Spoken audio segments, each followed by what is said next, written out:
This is Wash 94.9 FM, your number one fun health radio. Alright, it's your number one fun health radio, Watch 94.9 FM, and right about now, time check is 20 minutes past the hour of 2 p.m.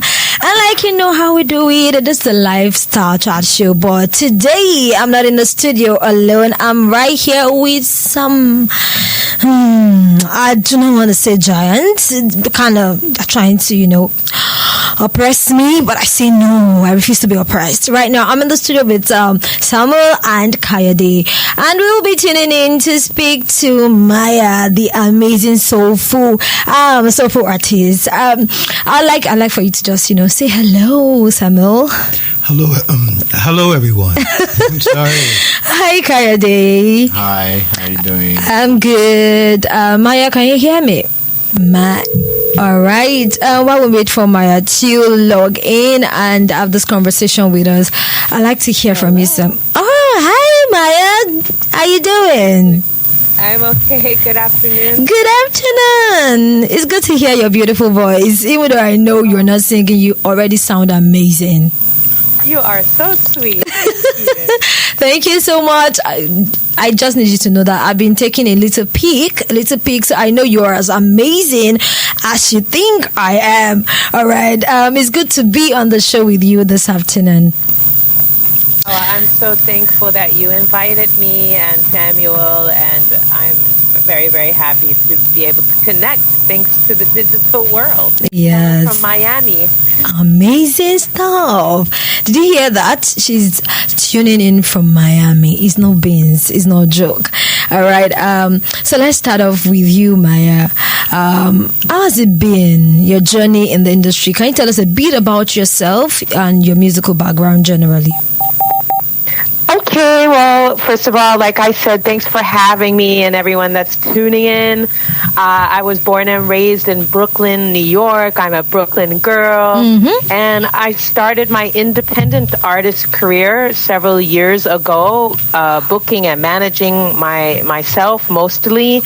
And to this point, I have been able to tour, making music in more than 40 countries, including finally Nigeria, Lagos. Yay! 2 years ago, I was there. I was so happy to be there. Amazing. And so most of my songs that I write have a message inside of empowerment, overcoming the hard times and really, finding our way to the hope, finding our way to our victory, finding our way to the light, So that seems to be like my thing that I love to bring to the world through my voice and through my songs. Amazing. I would say that the first time I would listen to your song, which was yesterday, basically, honestly, I fell in love immediately. And I don't know if Samuel noticed, I was already miming, like singing to the song. Yeah, I already love it. And I love what you stand for. I can say that for free. I have seen that you stand for positivity and you give off the same aura of positivity. And I can hear it in your song too. So I'll say, amazing stuff you're doing, Maya. Oh, I thank you. I receive it. And, us artists, we really need support from our DJs, our radio shows, so this means a lot that you believe in what the song is about. Yes. So, Samuel, I would like to hear from you. At what point did you begin to believe in Maya and what she stands for? Well, when I first met Maya, I met her through the American consulate, and we began to work on a project called Stars and Legends, in which Kayode was a part of the movement and helping to incubate that, which you'll get a chance to talk to him. He's a product out of Stars and Legends. But Maya and I the synergy was amazing, and her movement for empowering women and working with young people was synergetic to what our mission was and our company's mission is, to empower the next generation of young entrepreneurs that are coming out of Nigeria, and not just Nigeria, around the world, to spread a message of hope and empowerment. And so her message was very clear, resonated with me, and we decided to go into the studio to write a project together, which is the song that you're hearing now, called Fire. Amazing. songwriting. And Kayode, at what point did you realize that, oh, this would be a project I would like to be on, or I would like to work with this set of people? At what point did you realize you want to work with this set of people? So I was in the house that day when my boss was actually writing up the chorus and trying to let me know what's up, what do you think about the song, and it sounded good to me. I just wanted to hear it in the studio, that way I can get a proper confirmation. So when I stepped into the studio that day and I heard how beautiful Maya was singing, I could feel the cheese. And one thing about me and connection to sound and sound particularly is when I feel that cheese around me, that goosebump, just feel like, man, this song is fire already. Because if it can get me to that point where I start feeling this instant cold in my body, then yes, this is what everyone listening to. So yeah, that was when I felt that way. I like the part where you said the cheers, because I do not want to say I felt that same way yesterday. I felt almost the same way yesterday. I listened to you and I'm like, this is good. This has to go out. This is good. And so, Maya, I want to find out, how do you approach songwriting, the themes, the messages? I understand that life generally inspires you, but would like for you to walk us through the process as how you approach songwriting.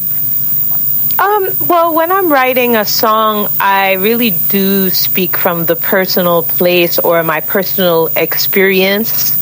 So I try to capture the emotion with the right word combination to just, to hold all of the feelings that I have inside. I try to catch them with the lyrics. And so I write usually when I'm having the feeling. So I write before I'm in the studio. I maybe wrote some of those words, a year ago, 2 years ago, 3 years ago, when I was feeling sad, when I was feeling hurt. And so then I look for those poems and things that I write inside my phone later. And I said, oh man, these, I was feeling it that day, but I think it's also good to use for a song. And then I edit it and to be workable for song format. So that's one of the ways that one of the processes that I use. Anything that inspires me or touches me deeply, that emotion is inside of the writing and the performance. And that's why it's easier for when a person is listening, they can have the same feeling. Because it's authentic. It's not just writing something just to be famous or writing something just to be on the radio. Yeah. We want to have the skill on the level of that, but it also has to have something coming from the heart. And when you come from your heart, other people can feel your heart, when it's genuine. Whew, this is full. I like the fact that you said it is authentic, because truly I've come to realize that a lot of creative people sometimes get to a point where they allow the pressure of their fan base make them begin to do things outside their original perception to what they are doing exactly and what they are supposed to be doing. And so authenticity is one thing we shouldn't take out of our creative work. And so, Samuel, have you ever had an opportunity? Have you ever had a reason to edit some of the things that she puts out? Some of maybe the lyrics. She writes a song and you're like, okay, can we tweak it a little bit? Has it ever happened? When we were working together, Maya is very creative and an expressive writer. So she writes from a place of passion and realism. So I really didn't have to critique her writing as much. It's more like a collaboration of coming together of the minds. Both having such experiences with love and loss and relationships made it easy because, certainly we've all had our, as you become a grown-up, I say I'm a grown-up now. I was a kid before, but I guess I'm kind of grown now, but when you become a grown-up, you realize that life sometimes is never as predictable as you'd like it to be. Yes. And sometimes those experiences are the best teacher because either you get burnt, and every time you get burnt, you learn from the burn. Yes. And you know that you're going to come out stronger from that burn at the end of the day. I'm not only interviewing these amazing people, I'm seriously learning a lot, and I'll take it as a privilege that I've got this interview going on right now. I've seen your performance. I've seen how electrifying they are. What are your routine like before you go up the stage? Oh, wow. I mean, before I go on stage, one, I try to take it easy on the day of the concert.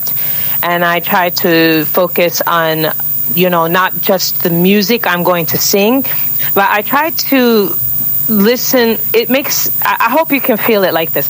I try to listen to the hearts of my audience. And so what I mean is, before I get to the stage, basically, I'm praying about my audience that I can connect with them. And then I'm trying to feel, before I even get to the stage, what they need and what is, important for them. And I try, when I get to the stage, to really connect to the audience. So that's part of my process.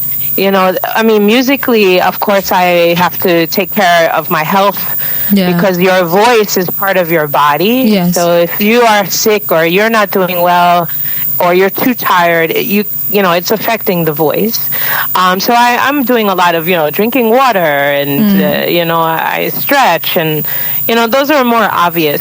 But the other side of it is how important it is for me to be successful. I want to connect with the audience. So I'm always kind of meditating on the audience before I get there. Amazing. I like that you said you kind of meditate on the audience before you get to the stage. Now, I want to find out, have you ever been in a situation where your audience are kind of cold towards you? You were up the stage and you're like, I'm not feeling these guys, they're not feeling me. What am I going to do? Have you ever been in that kind of situation before? Almost never. But in the beginning, so it's like this. There's maybe some people don't know my work, or they are not already a fan, so they're just checking it out, right? In the beginning, they can be cold.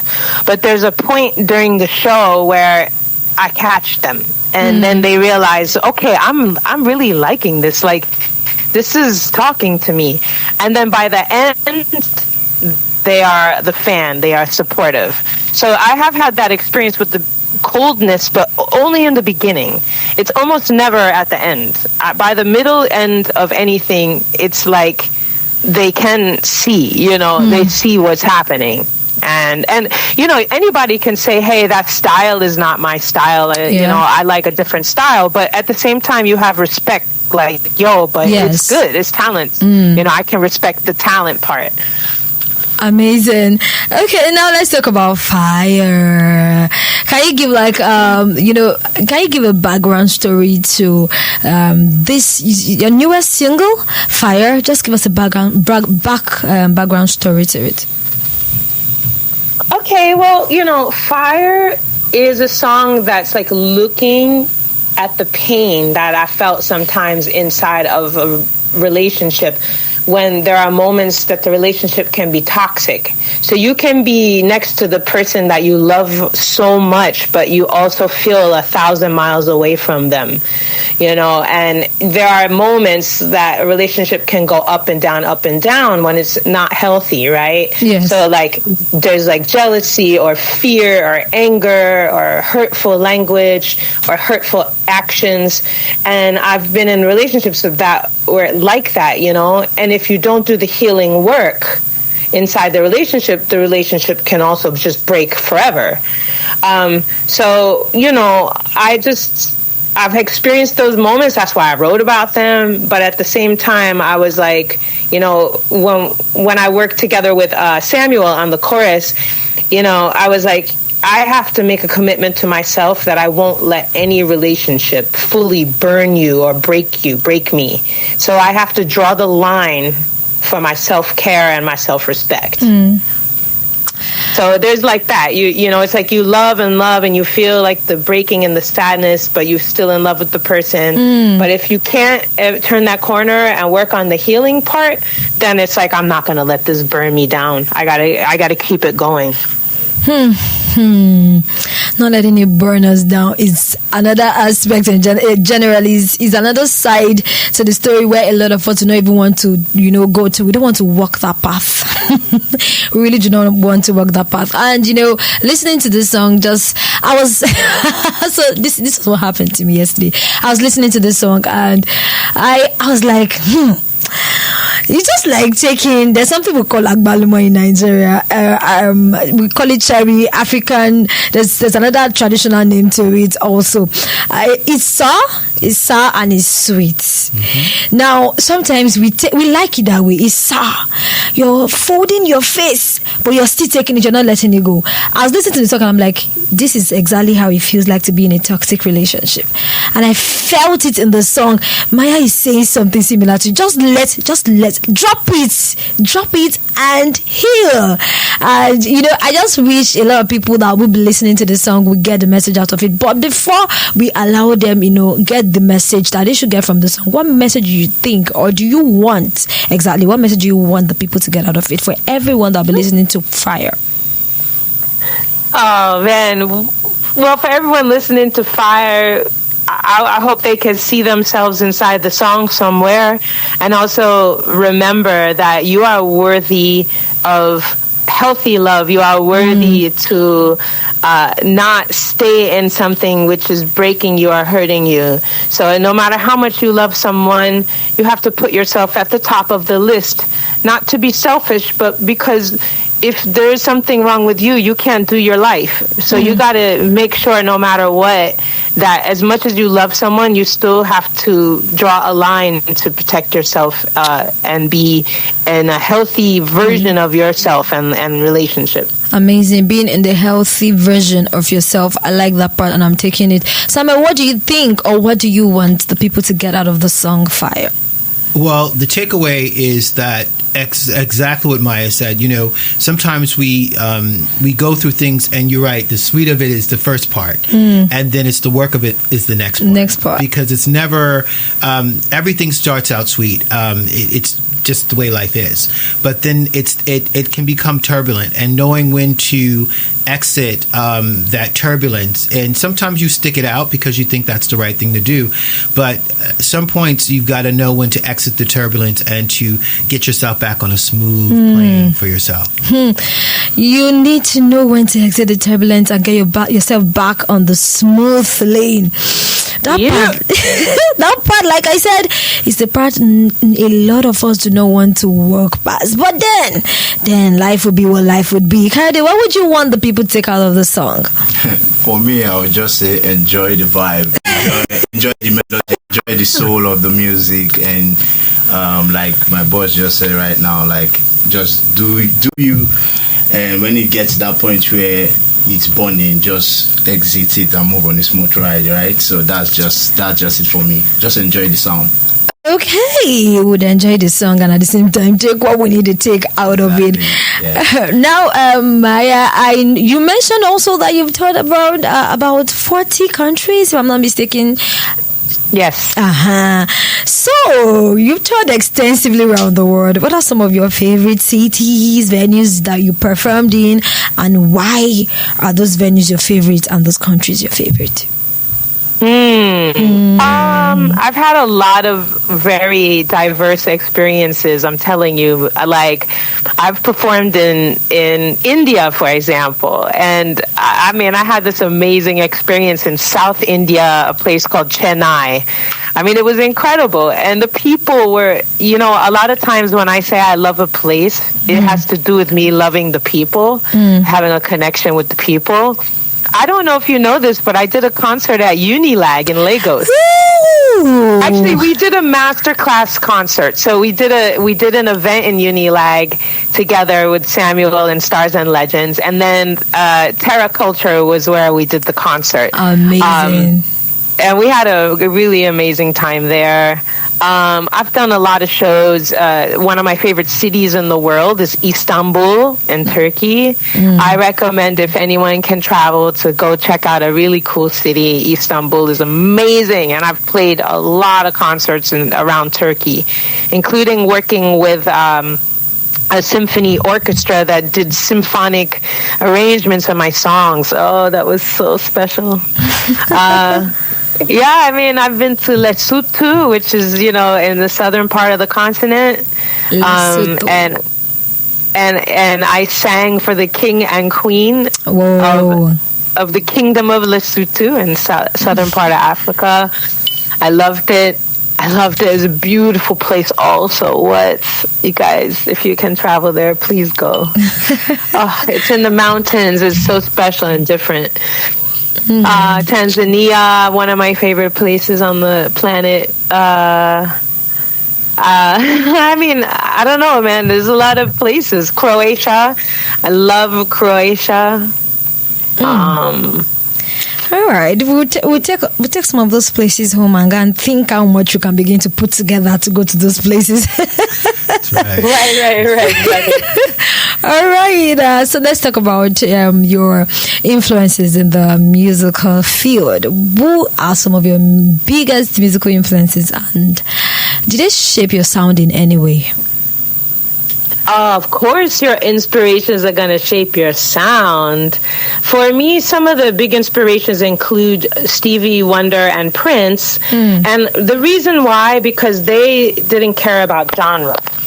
Like, they were always breaking the genre rule, They can do rock in one moment, R&B, gospel in the next moment, It's just, and I really admire that. And for me, that's the way that I view music. Like, why do I need to stay only in one lane all the time? That's not interesting, Another big inspiration for me is Mahalia Jackson. She is the gospel singer who inspired Aretha Franklin.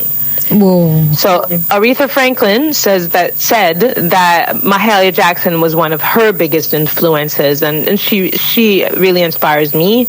Also, Ella Fitzgerald is a jazz singer that these are really like throwbacks, right? I guess I'm a purist, so I'm very inspired by like who were the original people way before the current hits, I think I hear a bit of their sound in your, I can hear a bit of their sound, here and there when you sing, so I can understand.